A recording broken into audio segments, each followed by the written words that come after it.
Signs of the city. Lots of traffic. We're leaving the city, thank goodness. We are leaving the city. Yes. It has been fun in Adelaide though. It's different. Yeah. It's different. It's just another city we haven't experienced before, so. Not properly. No. We only passed through when it was a couple of weeks ago. We didn't actually stay, so. So we'll spend a couple of days of just, you know, having a look around, looking at things, art museums. galleries. Yeah, it was fun. We been saw to the movies, went to a sushi train. So we've done a few city things. Yes. And now it's time to get back to some what I call quiet civilization. Yes. So we're making our way a couple of hours out of Adelaide. We're continuing to travel south so that we can end up going across towards Mount Gambier. But in the meantime, because it'll take a couple days to get there, we are going to pass through a little town called Meningie and stay at the Narrung Jetty Reserve, which is right at the lakes Alexandrina and Albert. And there's a free ferry that goes across and a few things to explore out that way.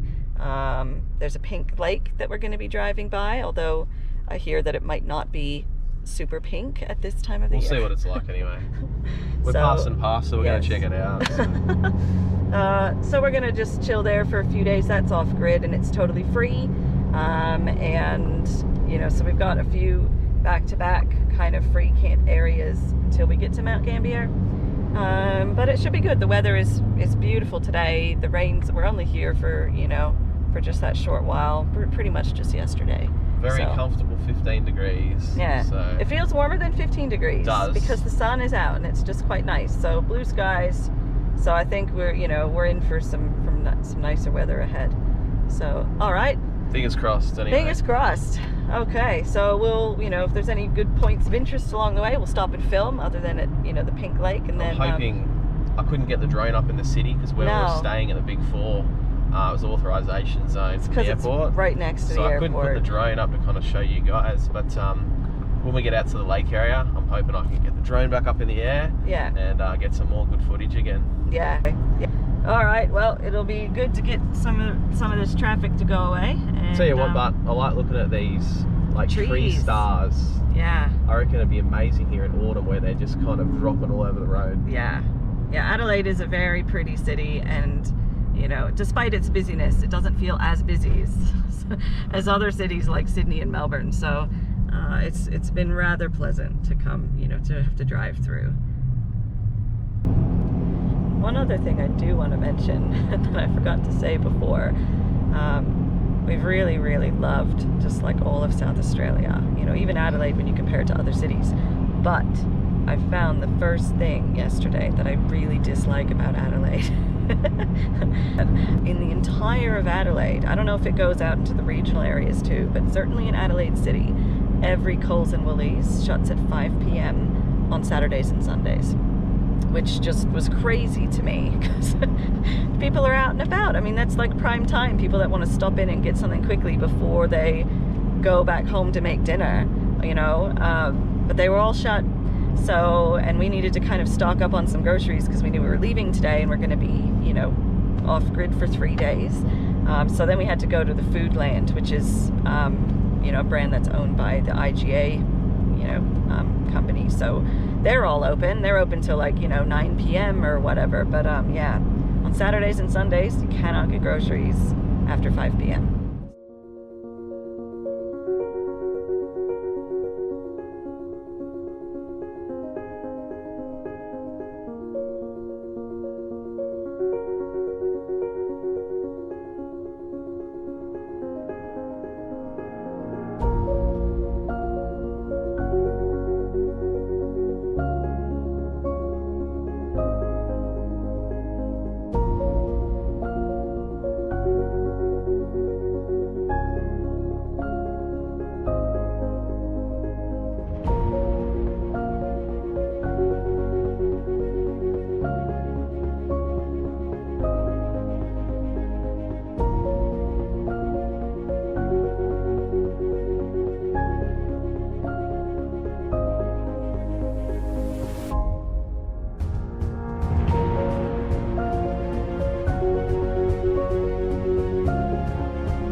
This is why you come south in the off-peak season.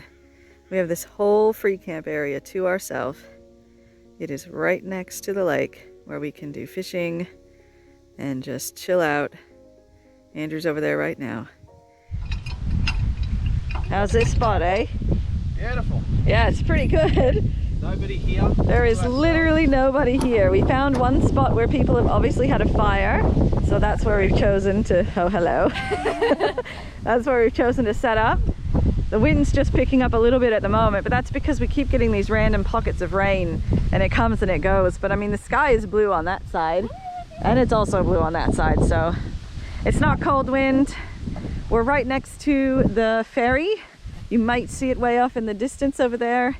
And that takes us across the Lake Alexandria and Lake Arthur narrow channel area.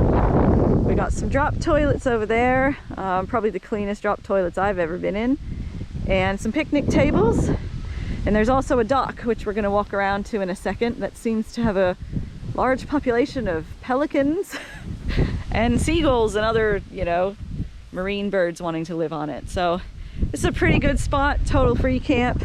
You're allowed to stay here for 72 hours at the most. We were planning to do 2 nights, but if we love it a lot, we might stay for a third.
So the ferry travels back and forth across here every few minutes, I guess. It's totally free. It leads over to the Point Malcolm lighthouse, which we will be visiting as well. And that's the only inland lighthouse in Australia. So we'll get some photos and things of that too when we get over there on the other side. Whether we're doing that this afternoon or tomorrow, I don't know, but we'll get over there. So lots and lots of bird life. It's a very, very pretty spot to be. And there's a sign that's here that has some information about David Unipon, who was a very famous Aboriginal writer and inventor, and he was also the first Aboriginal person to publish in English. And if you look down here, he is the man that features on our $50 bills. And the church that's right behind him in the picture, because he was born and bred in this area, is in a little township called Raukkan, and we are going to be visiting that while we are here, and we'll get to see that church in person. So it's kind of cool to be able to throw in a little bit of important history as we stay here.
Sandwiches there. Have you got the diesel heater on? I do. It's not even that cold. No, I'm content.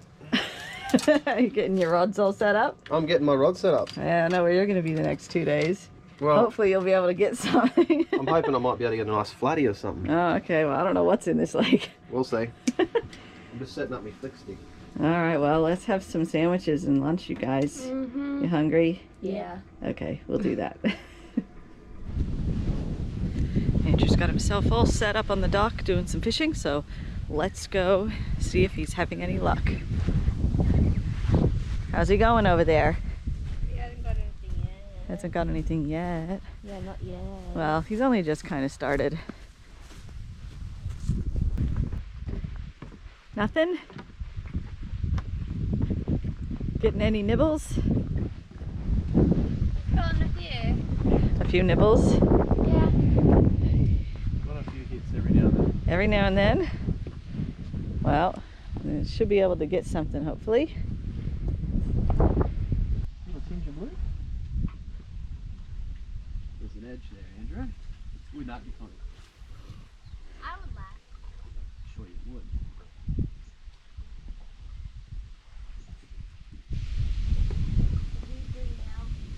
Oh. Did something snap it? Yeah. Oh. So it bit it off? No, Oh. it's just snapping for some reason. Oh.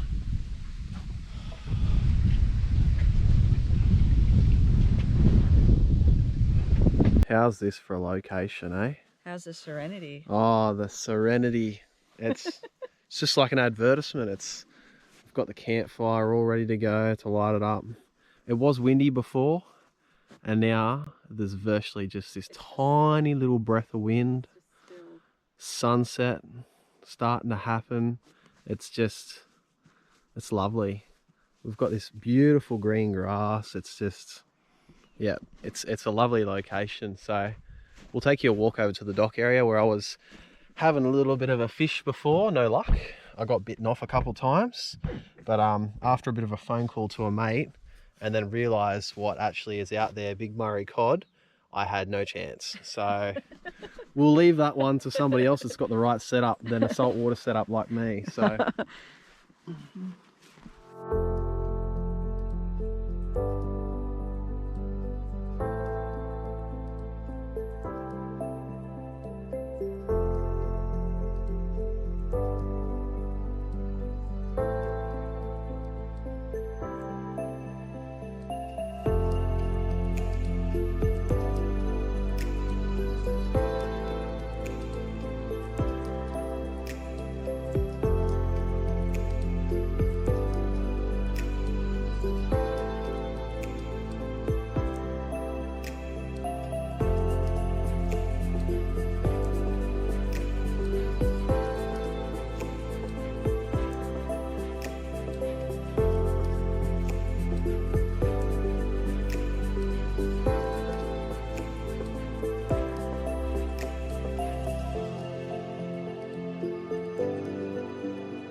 Got the fire going. Holly's already got herself nice and perched up, don't you? Mm-hmm. Yes. I'm quite comfy, dude. So this is gonna be just the chill out session of the afternoon. Fire. Got a couple of fish that I caught that I'm gonna throw on the Weber. So that's pretty much gonna be it this afternoon, and a cup of tea.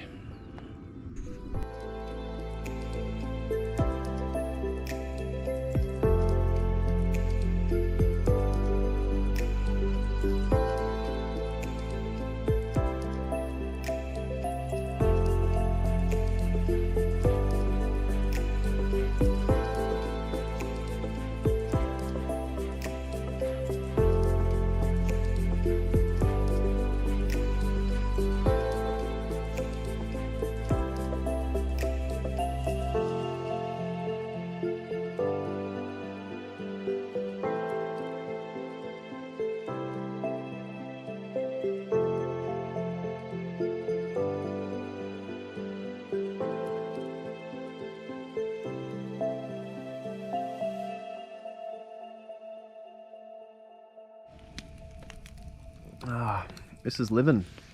How good is this, Jess? So good. How good is it, Josh? Beautiful. How good is it, Holly? Mm-hmm. How was that salmon? It was good. It was good. Yeah. Caught a couple of salmon at Port Broughton the other day ago off the jetty, and we finally got a chance to give them a cook up on the Weber tonight and some foil. So they turned out pretty good. So yep, might get a chance later on to catch a couple more, but we'll see how we go. But this is pretty much just us for the rest of the night, just sitting around a campfire, maybe a bit of a movie later on, and tomorrow we're gonna probably take the ferry across, aren't we? Yeah, we are. Yeah. We're gonna go to the lighthouse at Point Malcolm, which we can see just across there.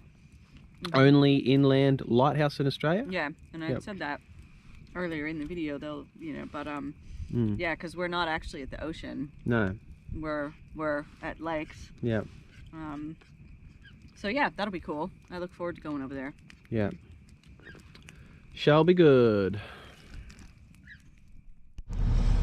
Good morning, all. This morning we're going to go across on the ferry over to the lighthouse and yeah, have a bit of a scenic drive and look around. Uh-oh, what's this? Who's in the driver's seat? Me! Jess is in the driver's seat. There's no caravan attached, so I'll be okay. Yes. Anyway, so she's having a drive while I'm flying the drone. So, yep, we're gonna be checking out the scenery and everything like that for the day. Yeah, and then heading, nice. doing a full loop back around, back into town. Yeah. And yeah. Yeah, it does do one big loop, and the ferry's completely free. So, you know, you just hop on, go across, and then you could come back this way, but you can also just do the scenic route, and that's what we're gonna do. Sounds good. Hey guys? Yup. Yep. Yep. Alrighty. Here comes the ferry.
We've switched places again.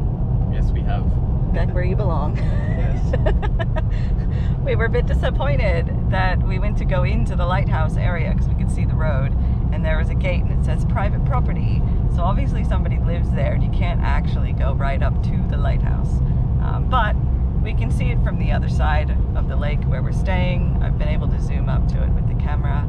It just would have been cool to say that we had been there when it's the only inland lighthouse in Australia. But we now get to enjoy the scenic drive, seeing lots of sheep and cows and lots of nice greenery. So this should be enjoyable.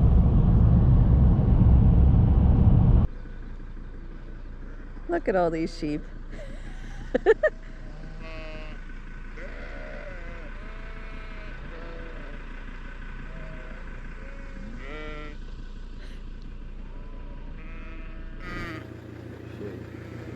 Hello, sheepies.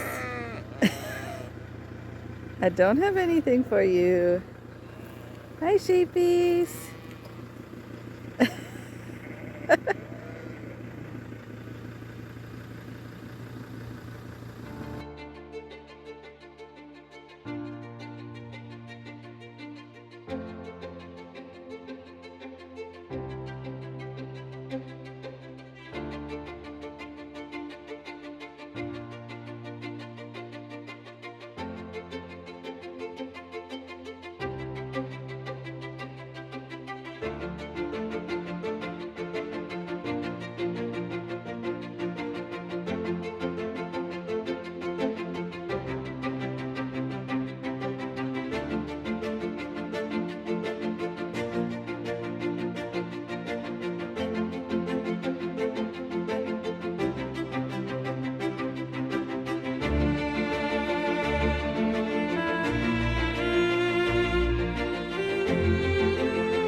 Old Tailem Town.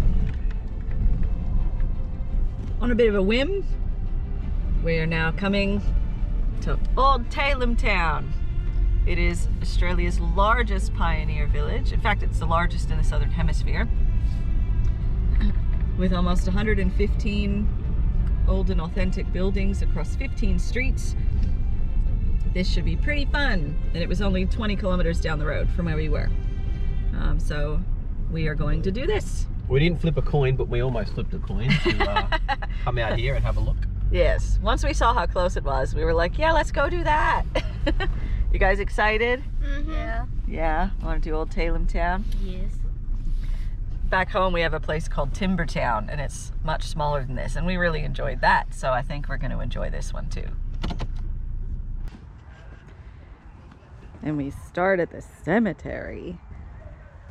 So it's set up like a town with actual streets. We were given this map so you can see all the different buildings of where we're going to go, and they're all numbered. So we're just going to walk around and it'll feel like we've taken a step back in time. Yes, that's the idea of it anyway. Is this the church? Oh wow. Oh wow. It even has a priest up the front, a minister.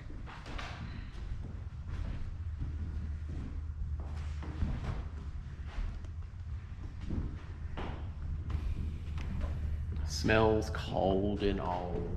I was reading online. Oh, found an old piano.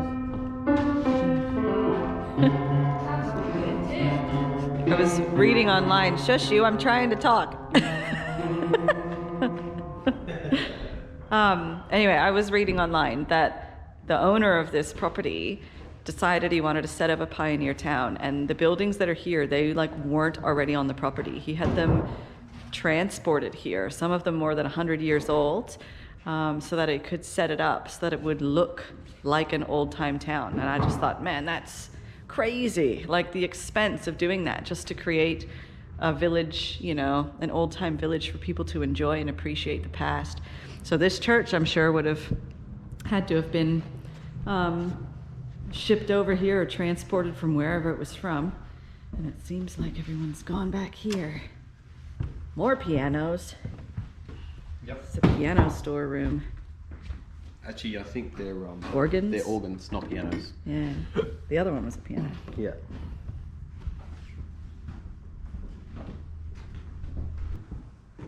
The pastor today. Minister Andrew. Yes. Today's sermon is going to be from John 3:16. Who knows what 3:16 is? What is it? Jesus died on the cross for your sins. Yes, but what's the passage? For God so loved the world that he gave his only forbidden son. Forbidden. It's forgotten. Forgotten. Forgotten. Forbidden, son. You know what I mean? Terrible. You're a false preacher.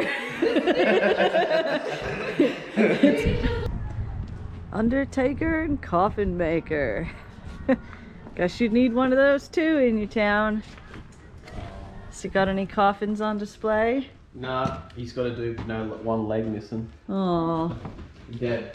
there's a coffin there, and look, he's got his workshop here, Oh, his making wife. some more coffins. In your hop.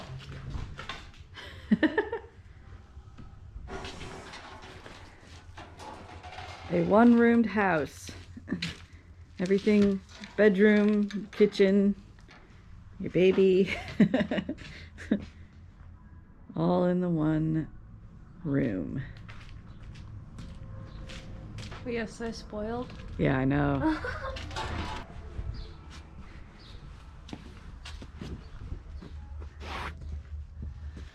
And they tried to turn this one into a two-bedroom house by putting up some kind of cloth. Yeah, it's so dark. It'd be so dark at nighttime. You'd need to have a bunch of candles. That's all they used. Yep.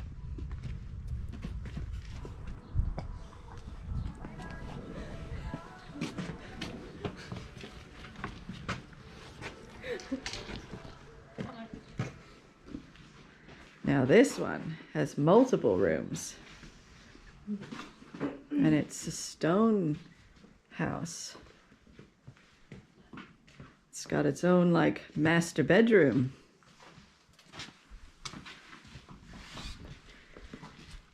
Lounge and dining room.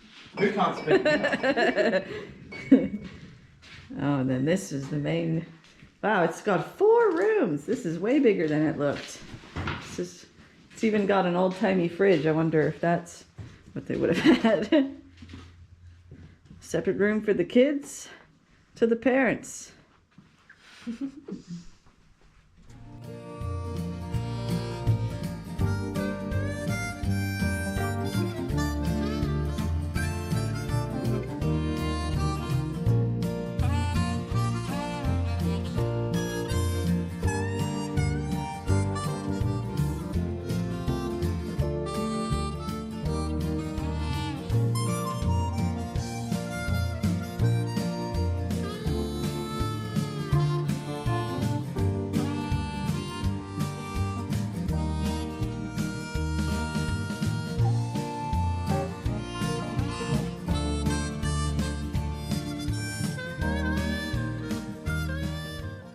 These are the old hand signals.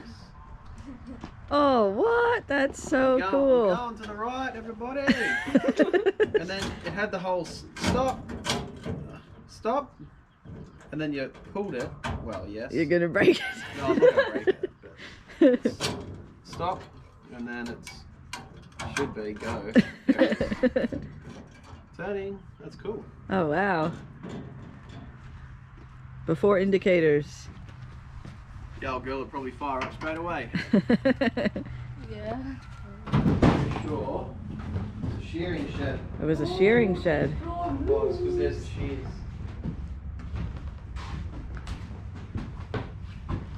Huh.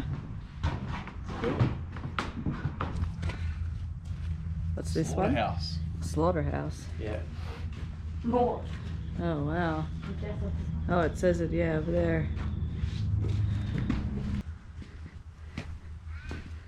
Oh, They used to keep it under salt. all these meat hooks. They'd hang them up in here. Is there like tractors or something in there?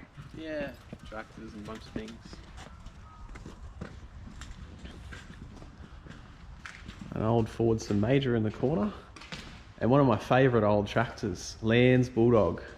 They're a big single cylinder with one big gigantic piston. And they used to start them with a shotgun cartridge. Very interesting tractor, normally around 70 to 80 horsepower. One day I'll have to take the family down to Mudgee field days where they have the old tractor pulls, and they'll be able to see some of these old girls in action. Very cool. Look at the size of these old engines. There's 2. There's another one over here. I had this one hooked up to a boiler of some sort by the looks of it.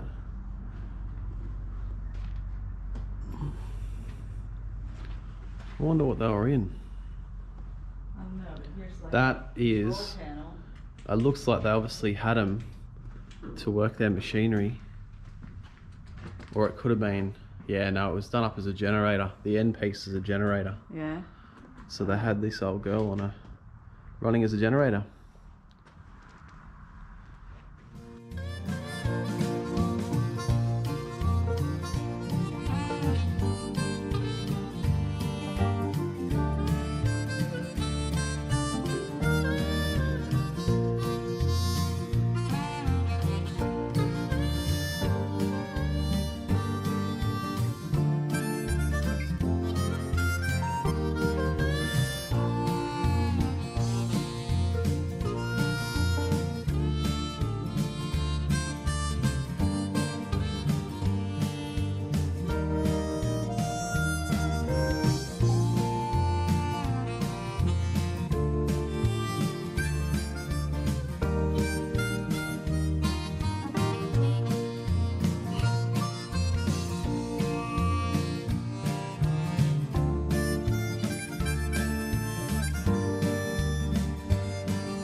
That's where you would have been? Yes. Why is that? Well, I am a caravan repairer by trade. Yes. I've been in the caravan industry for over 18 years and run my own business for 6 years in the home, well, not the hometown, in the town that we lived in before we moved.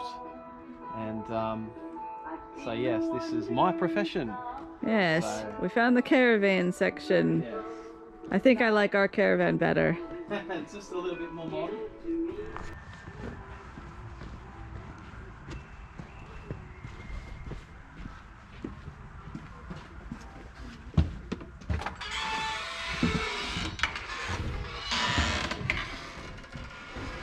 The old schoolhouse. It's your chalkboards.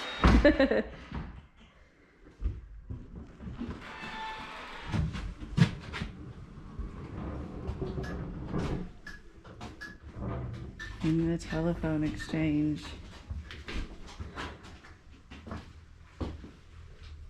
G'day, I'm the butcher man.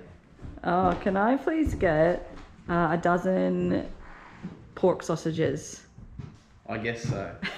That'll cost you sixpence. Sixpence? Okay. Geez, your prices must have gone up. Yes. Oh, look, they've got $2 on here. $2. You dunny? Oh.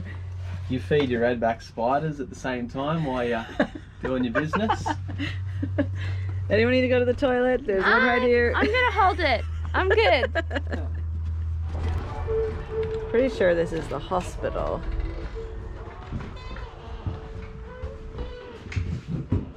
I'm pretty sure there's like a hospital bed.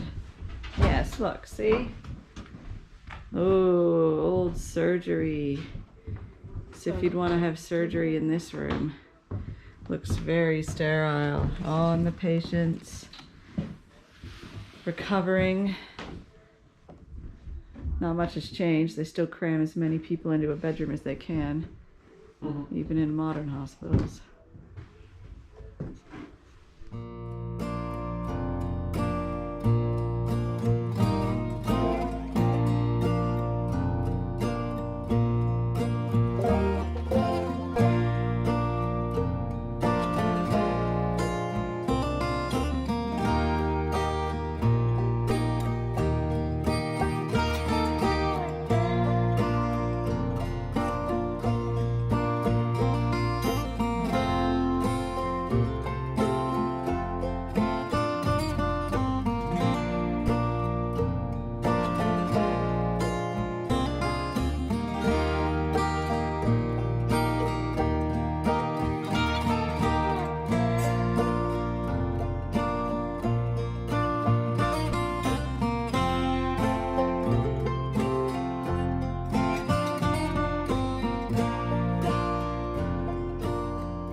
So what'd you think of Old Tailem Town? It was really good. You guys liked it? Yeah. Did you have a favorite part? I liked all of it. You liked all of it? That was pretty big. What did you think? Yeah, it was good. I liked a lot of the old machinery and stuff like that, old tractors and old cars and stuff like that they had to offer. Yeah. So yeah, no, it was good seeing some of that stuff I haven't seen in a lot of years. It reminded me of my grandfather with a lot of his machinery and bits and pieces. So Yeah. that was really cool. Definitely worth checking it out. It was definitely worth it. I'm glad we kind of just detoured there today. It was really large. Like, we spent 3 hours there, and it did say to allocate 3 hours on the website, and you know, we took our time, and almost all the buildings you could go in. There were a couple that were locked, probably just maybe they're just getting a bit too old inside for safety, I'm not sure. But they had everything that you would think would be there for a town, from your post office and your pub, your dentist, you know, your barber, grocers, butchers, blacksmiths, all sorts of stuff. They had thought of all of it. And then when we were leaving, we even got to meet the owner, the guy who set this all up and brought it all in and created, you know, the town, and his son. And it's been a really, really good day. Yes? I agree. You agree? Good.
How's this for a piece of history, eh?